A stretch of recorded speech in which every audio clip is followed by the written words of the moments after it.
A massive evening in the NBA, especially for the Minnesota Timberwolves, who were involved in a three-team trade. The Wolves would receive Mike Connelly, Nickeil Alexander-Walker, and a couple second-round picks. Only piece going out on the Wolves side was D'Angelo Russell, who would sit out. He is going to the Los Angeles Lakers as they try to acquire all of the former Timberwolves that they can from last year. They already had Pat Bev, now they also have D'Angelo Russell, and then from the Jazz they got Malik Beasley and Jared Vanderbilt. Lakers under the deal, they're sending Russell Westbrook. I think there's some first-rounders in the mix, and also like Juan Toscano-Anderson and Damian Jones, I think, to the Jazz. And I actually do think that the Lakers get a lot scarier through this move and could probably get something going with this new roster. It's not the usual thing where you pick up people at the deadline and they don't have experience with their team as they go over to it. It's three guys that played together last year with a ton of success, and they're joining Pat Bev, who was the leader of their team last year too. So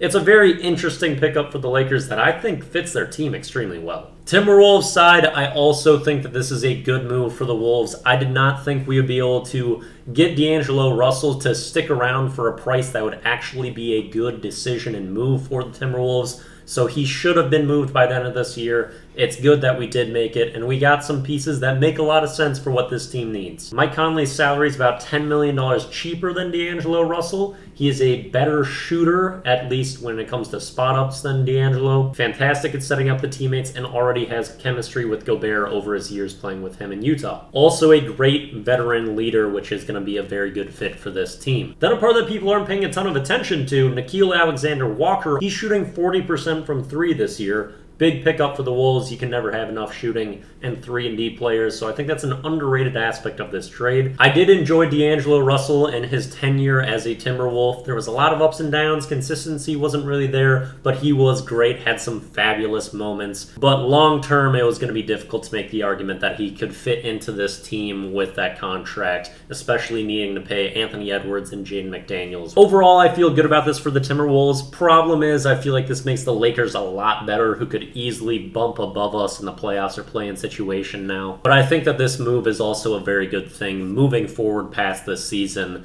And with the turbulence and health issues we've had this year, I'm not really expecting a championship this year anyway.